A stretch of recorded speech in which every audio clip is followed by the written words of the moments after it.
అంటే ఎస్ఎస్సి అదొక్కటే. తర్వాత ఇలా కాదు, మా ఫ్యామిలీని ఎలాగైనా నేను పోషించుకోవాలని కొంచెం పట్టుదలతో ముందుకెళ్ళి జగన్ గారిని కలిశాను.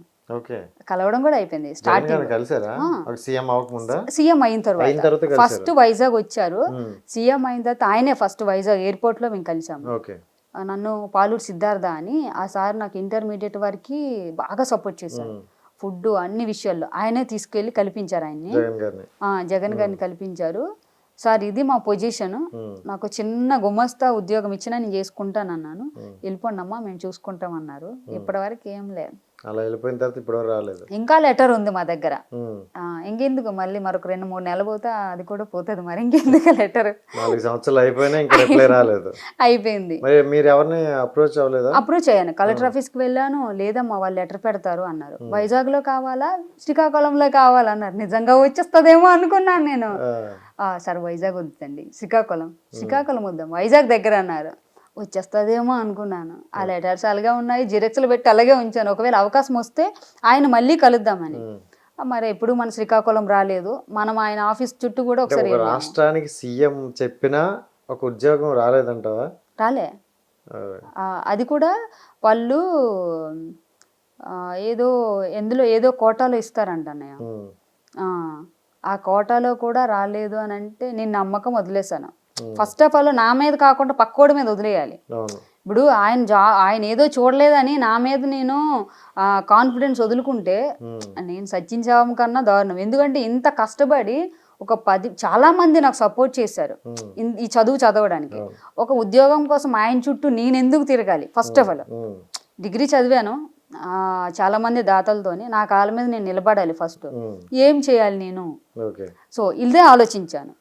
ఒక్కడిని నేను అడుక్కునే కన్నా నా కాళ్ళ మీద నేను నిలబడి నా దగ్గర ఎవరికైనా సహాయం చేసే పొజిషన్కి నేను వెళ్ళాలి అని ముందు బాగా డిసైడ్ అయిపోయాను. అయిపోయిన తర్వాత ఈ సిచ్యువేషన్ కోవిడ్ టైంలో మా ఫ్రెండ్ రాంబాబు అని కంచరం అయింది. ఇలా పవన్ కళ్యాణ్ అన్నయ్య బర్త్డే వస్తుంది, ఒక డ్రాయింగ్ వేయవా స్వప్నిక, నీకు బాగా డ్రాయింగ్ వేయడం ఇష్టం కదా, నీకు వచ్చు కదా అన్నారు. సో నా ఫ్రెండ్ రాంబాబు చెప్పారు ఒకసారి ట్రై చేస్తానని. నైటు 7:30కి పట్టుకున్నాను, 12 లోపు వేస్తాను. ఇంకా మరి లేదు, వచ్చేసింది. ఇంకా ఆ నైట్ పంపించలేదు, మార్నింగ్ పెట్టాను. ఆయన పెట్టిన పోస్ట్ ఇంకా నేనే పెట్టుకున్నాను ట్విట్టర్లో. వెంటనే జన సైనికులు అందరూ, పవన్ కళ్యాణ్ ఫ్యాన్స్ అందరూ తీసుకెళ్ళిపోయారు ఆయన దాకా. నేను చూసుకోలేదు. ఆయన పెట్టిన రిప్లై నేను చూడలేదు. అందరూ ఫోన్ చేసి పవన్ కళ్యాణ్ గారు మీకు ట్వీట్ చేశారు, మిమ్మల్ని కలుస్తామని. ఇంకా నాకు కాలు చేతులు ఆడలేదన్నయ్య. ఏంటి నేను చేసింది ఒక 3 గంటల పెయింటింగ్, ఒక మహానుభావుడి చేతిలో నేను పడ్డానా అనుకున్నాను నేను. సో ఆ రోజు అనుకున్నాను ఇంకా తిరుగులేదు అని. ఇంకా తిరుగు కూడా లేదు. అంటే ఇప్పుడు జగన్మోహన్ రెడ్డితో మాట్లాడారు కదా, అంటే ఎక్కువసేపు మాట్లాడే అవకాశం లేదన్న. జస్ట్ నీ గురించి చెప్పుకున్నావు. జస్ట్ అన్న నా ప్రాబ్లం ఇది, రాసేసి తీసుకున్నారు అంతే. ఆయన కూడా మాట్లాడలేదు. అంత దూరంలో ఉన్నారు, ఇలా తీసుకొని వెళ్ళిపోయారు. మాట్లాడే ఇది కూడా ఇవ్వలేదు ఛాన్స్. తర్వాత కూడా నేను నెక్స్ట్ టైం కూడా నేను కలవాలి అనుకోలేదన్న. తర్వాత కూడా మేము ఇల్లు కూడా కట్టాము, ఇంటి బిల్లు కూడా అవ్వలేదు. చంద్రబాబు నాయుడు హయాంలో ఇల్లు వచ్చింది, ఆ బిల్లులు ఇప్పుడు కూడా అవుతాయి అనుకున్నాము. ఆశ కూడా లేదు, అప్పు కూడా అలాగే ఉండిపోయింది. మేము తీర్చుకోలేని అప్పు అది. చంద్రబాబు నాయుడు హయాంలో వచ్చిన ఇల్లు, బట్ ఈయన వచ్చేసరికి కొన్ని బిల్లులు లాస్ట్ నాకు నెక్స్ట్ టైం వరకు మరలేదు. నేను నమ్మకం దాని మీద నేను బేస్ అయ్యి లేను. మరి నేను ముందు అనుకున్నాను, మీకు ఏం చెప్పానన్న, వన్స్ ఆయన కళ్ళలో పడ్డాను అంటే నా లైఫ్ మారిపోయింది అని ఫిక్స్ అయ్యాను. ఫస్ట్ ఫిక్స్ అయిపోయాను. తర్వాత సడన్ గా నేను చిన్న గాజుల షాప్ పెట్టుకుంటాను అని ఒక వీడియో వైరల్ చేయడం, అది ఆటా సందీప్ అనే కొరియోగ్రాఫర్ డాన్సరు, ఆయన వాళ్ళ వైఫ్ ఇద్దరు కలిపి సోషల్ మీడియాలో ఒక ప్రమోషన్ లాగా చేశారు నా వీడియోని. అది చూసి మన జన సైనికులు, చాలామంది హీరోల ఫ్యాన్స్, చాలామంది రాజకీయ వ్యక్తులు కూడా ముందుకొచ్చి నాతో గాజుల షాప్ పెట్టించారు. అప్పుడు అనుకున్నాను, ఉద్యోగం ఎవడకు కావాలి, నేనే ఒక 10 మందికి ఇస్తాను, నేను దీన్ని డెవలప్ చేసి. నేను అలాగే ఫిక్స్ అయ్యాను. ఇంకా మరి లేదు ఛాన్స్, ఇంకెవరికి ఇవ్వను. అడిగే హక్కు అయితే నాకు ఉన్నా కానీ నేను అడగను. ఒకరికి పెట్టేలాగా ఉంటాననేసి ఫిక్స్ అయిపోయాను. Okay. Welcome to our channel. నా పేరు దుర్గాప్రసాద్ మాస్టర్. సీఎం రేవంత్ రెడ్డి మొదటి రోజునే ఒక పాపకి అంటే బీకామ్ చదివినటువంటి ఆ పాపకి రేవంత్ రెడ్డి గారు ఒక జాబ్ ఇచ్చారండి. ప్రస్తుతం వాళ్ళ ఇంట్లో ఉన్నాం, హైదరాబాద్లో ఉన్న వాళ్ళ ఇంట్లో ఉన్నాం మనం. వాళ్ళ మదర్తో ఒకసారి మాట్లాడదామండి. అమ్మా నమస్కారం అమ్మా. నమస్తే అండి. మీ పేరమ్మా? మా పేరు మంగ. మంగ. ఇప్పుడు చిన్నప్పటి నుంచి అంటే తను ఏం చదువుకుంది, రజని ఏం చదువుకుంది అసలు? ఫస్ట్ క్లాస్ నుంచి చదువుకున్నాను. అంటే ఏంటి ఏం చదువు, డిగ్రీ ఏం కోర్స్ చేసింది? డిగ్రీ నాకు అంత తెలియదు. అదే బీకామ్ అని చెప్పారు, బీకామ్ అని తెలిసింది. ఆ. ఆమె ఏ కోర్స్ తీసుకుందో ఆమె ఇష్టంతో తీసుకుంది. ఆమె ఏది తీసుకుంటుంటే మేము ఏమీ ఇబ్బంది పెట్టలేము. ఏది తీసుకున్నా తీసుకొని అని అనుకున్నాం. ఓకే. అసలు రేవంత్ రెడ్డి గారి నుంచి జాబ్ ఎలా వచ్చింది, అసలు మీకు అవకాశం ఎలా వచ్చింది మీ పాపకి? ఆమె అయితే గుడికి వెళ్తుంది. గుడికి వెళ్తుంటే అక్కడ బస్ దిగింది. బస్సులో పోతుంది. ఆమె బస్ పాస్ ఉంది. దిగి వెళ్ళి బస్ పాస్ తీసుకొని పోతుంటే అక్కడ మీడియాలు ఇట్లా చూస్తారు కదా ఆమె చిన్నగా ఉందని. ఇక్కడ ఎవరు అంటే ఇక్కడ రేవంత్ రెడ్డి ఉంటాడు, ఆఫీస్లో ఉంటాడు, నేను కలవచ్చా అడగండి అని మీడియా వాళ్ళని అడిగింది. కలవచ్చా అని వాళ్ళని అడిగేసి వచ్చి ఇట్లా ఉన్నది హ్యాండిక్యాప్ పాప వచ్చింది, మీతో కలుస్తుంది అంటే ఆ కలవండి పిలవండి అన్నాడు ఆయన. పిలిచి ఇంటర్వ్యూ ఇచ్చింది. ఆమె ఎవరితో కూడా ఫ్రీగా మాట్లాడుతుంది. ముఖం చాటు మాట్లాడి ముందుకు పెట్టుకొని మాట్లాడేస్తుంది, ఏం దాచుకోదు. అంటే సరే అని ఆమె అన్ని సర్టిఫికెట్లు చూసి తీసుకొని ఆమెకు అదే రోజు నేను గెలిస్తే నీకు ఫస్ట్ నీకే జాబ్ పెడతాను సైన్ పెట్టి ఇచ్చిండు. ఇక మేము గెలుస్తుందో తెలియదు కానీ ఇక మేము రాను కూడా మేము కూడా గెలవాలి, సార్ గెలిస్తే మా పాపకు జాబ్ వస్తుంది, వేరే వాళ్ళకు కూడా వస్తుంది అని అనుకున్నాం అంతే. ఏమది అయితే ఇప్పుడు జాబ్కి ఇచ్చినప్పుడు ఇది టెంపరీ పోస్ట్ అని తెలిసింది. నెలకి ఎంత ఇస్తారండి శాలరీ? అంత చెప్పలేదు కానీ మా పాపకి ఎరక. ఆమె ఒక్కరోజు పోయింది, చూసి చేస్తామని అంటున్నారు. చెప్పిరంట కానీ మళ్ళీ కూడా చూస్తాము టెంపరరీ అని చూసి ప్రస్తుతానికి టెంపరీ ఇచ్చి తర్వాత ఫ్యూచర్లో పర్మనెంట్ చేస్తారని చెప్తున్నారు. అయితే ఈ విషయం తెలిసిన వెంటనే మీ కుటుంబ సభ్యులు కానీ మీ ఇంట్లో వాళ్ళందరూ ఏమన్నారు? వాళ్ళందరూ కూడా సంతోషపడ్డారు అందరు.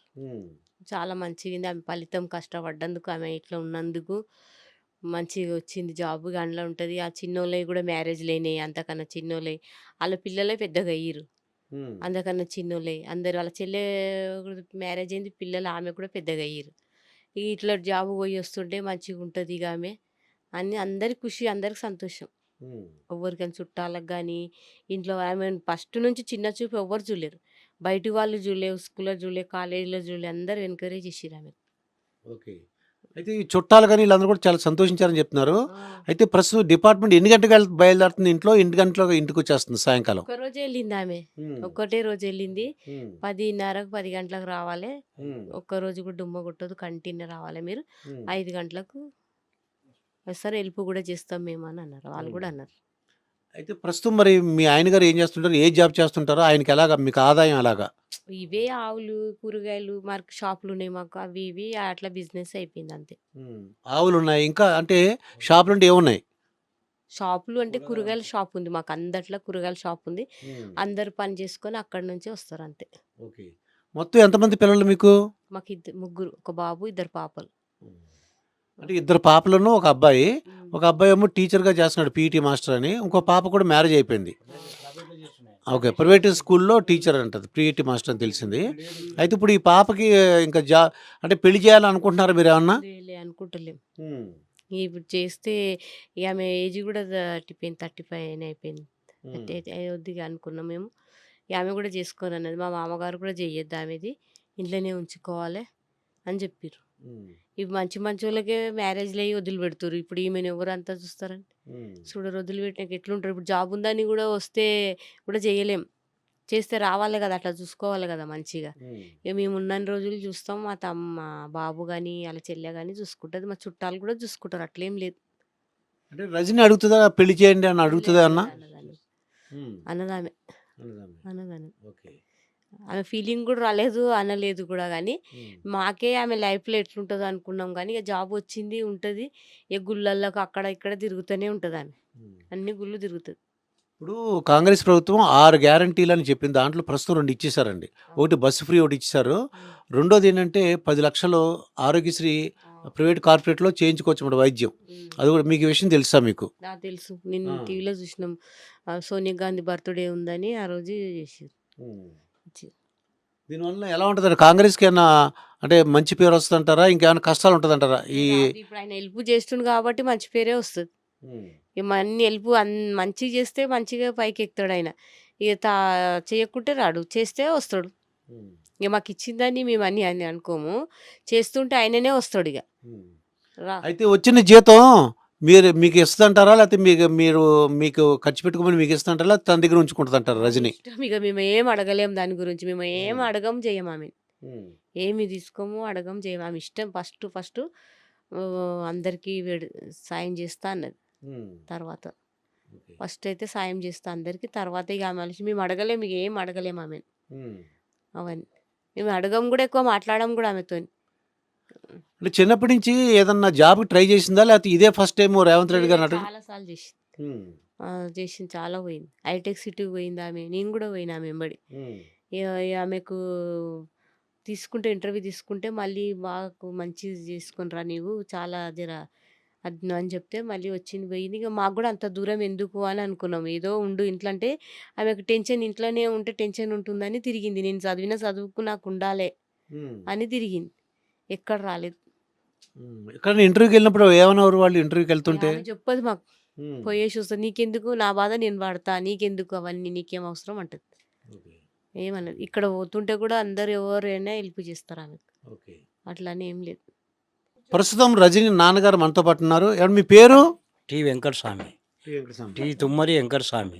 గంగపుత్రులం మేము, గంగపుత్రులు. గంగపుత్రులం మేము. వాణిక్ ప్రభు భక్తులం మేము, గాన్గాపూర్.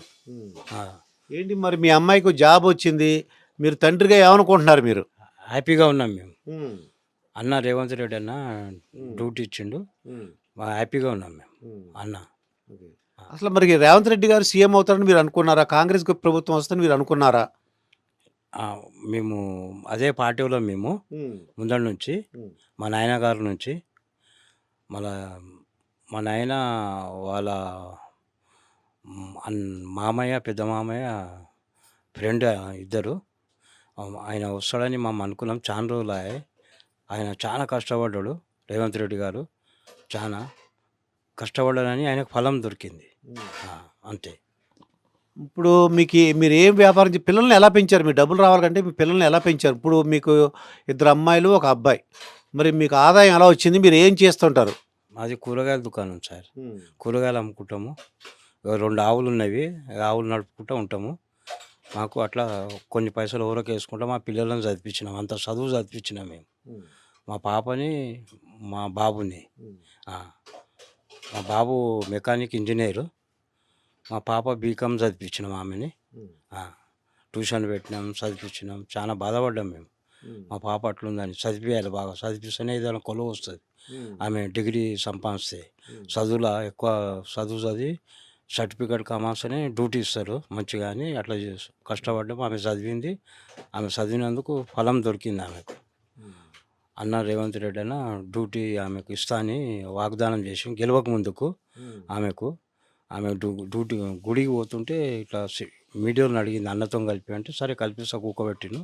ఒక 2 గంటలు కూకుంది. అన్న మీటింగ్లు ఉన్నాయంటనా, ఎవరు ఆ పాప వచ్చి పిలవండి మాట్లాడుతా అంటే కూకోబెట్టి మాట్లాడి అన్న సైన్ చేసి ఇచ్చిండు. నేను గెలిస్తే నీకు డ్యూటీ ఎట్లా ఇస్తాను ఇచ్చిండు అన్న. వీడ లాల్ బహదూర్ స్టేడియంలో ఇస్తాడు, పిలిచి ఇచ్చిండు నాకు. 3 గంటల రాత్రి లెటర్ వచ్చింది మా ఇంటి మీదకి, పాస్వి వచ్చింది. పోయి మళ్ళీ పోయి సార్తో కలిసినాం, మాకు అవార్డు ఇచ్చిండు సార్, డ్యూటీ ఇచ్చిండు ఆడ సైన్ చేసి. ఇప్పుడు ఎన్నికల ప్రచారంలో ఎన్నో మాట్లాడుతుంటారండి. ఎలా జ్ఞాపకం పెట్టినారు రేవంత్ రెడ్డి గారు మీ పాపను? ఎలా జ్ఞాపకం పెట్టుకుని, అంటే మీరు గెలిచారు కాబట్టి అడిగారా, లేకపోతే వాళ్ళే జ్ఞాపకం పెట్టుకుని పిలిచారా? ఆయన సార్ గెలవక ముందుకు మా పాప కలిసింది, గుడికి పోతుంది. అక్కడ గాంధీ భవన్ కాడ ముంగట గుడి ఉంది, ఒకటి శంకరుని గుడి ఉంది, మాణిక్ ప్రభు గుడి ఉంది. గుడికి పోతుంది అక్కడ. ఆమెకు యాద వచ్చింది, అరే ఇక్కడ ఉంటాడు అన్న రేవంత్ రెడ్డి అన్న అని ఫోటో చూసి పోయింది. ఇలా టీవీలో చూసింది అనమాట, ఫస్ట్ ప్రచారంలో పోయింది. రాకముందుకు గెలవక ముందుకు చూసి అన్న అరే అన్నతో కలుద్దామని పోయింది ఆమె. ఇక 2 గంటలు ఊకుంది, మీడియాలు కల్పించారు. ఆమె మేము తీసుకపోలే, మేము పోలే, ఏ పార్టీ వాళ్ళు పోలే, ఎవరు అనేది ఏంటంటే ప్రచారానికి అంటే గెలవక ముందు జాబ్ ఇస్తానన్నారు, ఆ తర్వాత ఎలా జ్ఞాపకం పెట్టినాడు రేవంత్ రెడ్డి అని? మాకు లెటర్ వచ్చింది ఇంటి మీదకి, ఇట్లా మీ ఇంటి మీదకి నేను గెలిస్తే లెటర్ వస్తుంది ఎట్లా అన్నా అని చెప్తే వచ్చింది. మాకు 3 గంటల రాత్రి వచ్చింది. మరి మీ అడ్రస్ ఎలా తెలిసింది వాళ్ళు? మీ అడ్రస్ అన్నీ కూడా? మా పాప దగ్గర అడ్రస్ తీసుకుళ్ళు కలిసినప్పుడు. అన్న తీసుకున్న అడ్రస్ సాయిర్ దగ్గర ఉంటారు కదా చేకిందోళ్ళు, వాళ్ళ అడ్రస్ తీసుకొని పంపించారు. వాళ్ళు ఫోన్ చేసిళ్ళు మాకు. అన్న గెలవంగానే ఫోన్ చేసిళ్ళు, రజనీ అన్న గెలిచిండు, మీకు డ్యూటీ ఎట్లా వస్తుంది ఇక అని చెప్పిండు. వాగ్దానం చేసిండు కానీ మీకు సైన్ చేసి ఇచ్చిండు. 3 సైన్లు చేసిండు సార్, చేసి ఇచ్చిండు. అయితే కాంగ్రెస్ రాగానే 6 గ్యారంటీలు అన్నారు, ప్రస్తుతం 2 గ్యారంటీలు ఇచ్చేశారు. ఏంటో మీకు తెలుసా అవి? తెలుసు సార్. బస్సు ఫ్రీ చేసిండు, దవాఖాన షరికెతోలన డబ్బులు అవి ఇవి ఫ్రీ చేసిండు, 10 లక్షలు. మంచి పని చేసిండు సార్. అందరు కూర్చుని వాళ్ళు ప్రజలు. అంటే రేవంత్ రెడ్డి ఎన్ని సంవత్సరాలు ఉండొచ్చు అంటారు మీ ఐడియా ప్రకారం? ఆయన మంచి చేస్తుండు, ప్రజలని ఆయన్నే గెలుస్తాడు, ఆయన్నే ఉంటాడు. ఎవరు ఏం చేయలేదు ఆయనని. చాలా పని చేస్తుండు ఆయన, చాలా కష్టపడుతుండు. ఇప్పుడు కేసీఆర్ దవాఖాన ఉంటే పోయి చూసిండు ఆయనని. అపోజిషన్ కొంతమంది ఓలు ఆయనకు లేదా, ఆయనకు చాలా రయం దిల్లు ఉంది, రయం గుణం ఉంది ఆయనకు. పోయి సీఎంని కలిసి మాట్లాడిండు, మంచిగా చూడండి అని డాక్టర్కి సంజాయించిండు, చూసిండు చేసిండు. సీతక్క పోయింది, మళ్ళా రేవంత్ రెడ్డి సార్ పోయి చూసి వచ్చారు పొద్దుగాల. అంటే మీరు ఏమన్నారంటే ప్రతిపక్ష నాయకుని ఎవరు వదిలేకుండా వెళ్ళి చూసి వచ్చారు కేసీఆర్ని, అంటే పరామర్శించారు. అయితే దీన్ని బట్టి రేవంత్ రెడ్డి గారు చాలా మంచివారు అంటున్నారు మీరు? చాలా మంచిది సార్. ఇట్లా ఏ పార్టీలు పోయి చూడలే ఎప్పటిదాకా, ఇది ఫస్ట్ సారి. మంచిగా చూసిండు. సీతక్క పోయింది.